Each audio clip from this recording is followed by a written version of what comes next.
In a quiet, humble village in China, there lived an old woman everyone lovingly called Grandmother Sun.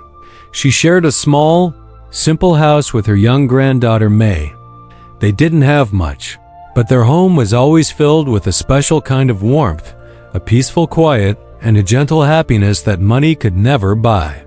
Right behind their house stood a single apricot tree. It wasn't tall or particularly strong, not like the grand trees you'd see in the village orchards. Each summer, it gave them just a handful of apricots.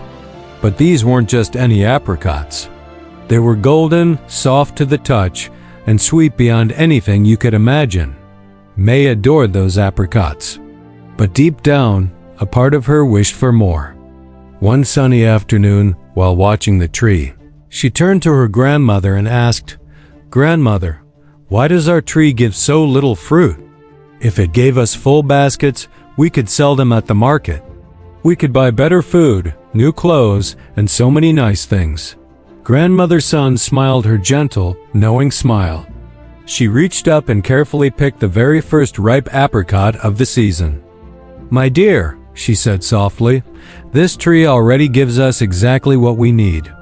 And let me tell you a little secret, when fruit is shared, a tree lives a long, long life." May frowned. She was just a child, and she didn't understand. Why should they give away the little they had? It didn't make sense. But every single summer, her grandmother followed the same unwavering ritual. The first apricot always went to a hungry traveler passing through the village. The second was given to a neighbor, sometimes a child with wide, curious eyes, sometimes an old man resting in the shade. Only after sharing did she keep one for herself and one for May. At first, May felt a little pang of unhappiness. She wanted more for them. But her love for her grandmother was stronger than her desire, so she stayed silent and watched. Then one year, the sky turned cruel. The rain simply stopped coming. The sun, once a friend, now beat down relentlessly, burning the land day after day. The rivers shrank to trickles, and the earth itself cracked open, thirsty and broken. Across the village, the orchards began to die. The proud apricot trees that once promised abundance now stood bare and lifeless. A wave of fear washed over the village. Children's cries echoed in the dusty streets, their hunger a sharp, constant pain. Families gathered to pray for rain, their faces etched with worry. But then, something strange, something truly remarkable, began to happen. Behind Grandmother Sun's little house, their small, humble apricot tree was still alive. It wasn't flourishing, no, but every week it offered up a few perfect, golden fruits. With great care, Grandmother Sun would pick them. The first apricot, as always, went to a weary traveler whose journey had left them exhausted. The second went to a neighbor who had hungry children to feed. And the very last one she would split carefully in two, half for herself and half for May. May stared at her half of the fruit, a sense of wonder growing inside her. "Grandmother," she asked, her voice full of awe, "how is this possible? Why does our tree still give us fruit when all the others have gone dry?" Grandmother Sun smiled gently, her eyes full of a deep wisdom. "This tree has grown with us," she explained. "It knows our ways. Because we have never been greedy, because we never kept everything for ourselves, the tree keeps giving back. When we share, my dear, life finds a way to reward us." As the dry weeks turned into months, the other villagers started to notice. They would walk by, their eyes wide with disbelief. They'd come to her gate and ask, "Grandmother Sun, how is your tree still alive? Why does it still bear fruit when ours are barren?" Grandmother Sun would reply with a calm, steady voice, "A tree is a lot like a human heart. When its sweetness is shared, it grows stronger and more resilient. When we hoard everything for ourselves, the fruit withers on the branch. But when we give with an open and loving heart, life never truly abandons us." Soon, small groups of people began to gather near her little house.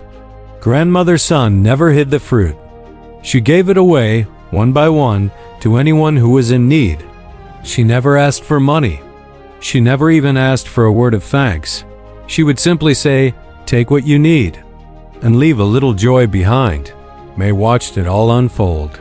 She saw tired, worried faces light up with a smile after tasting a single golden apricot. She heard the laughter of hungry children, a sound that had been missing for so long. And as she watched, something inside her began to change. Her heart, once longing for more, now felt full. She didn't wish for baskets of fruit anymore. She finally, truly understood.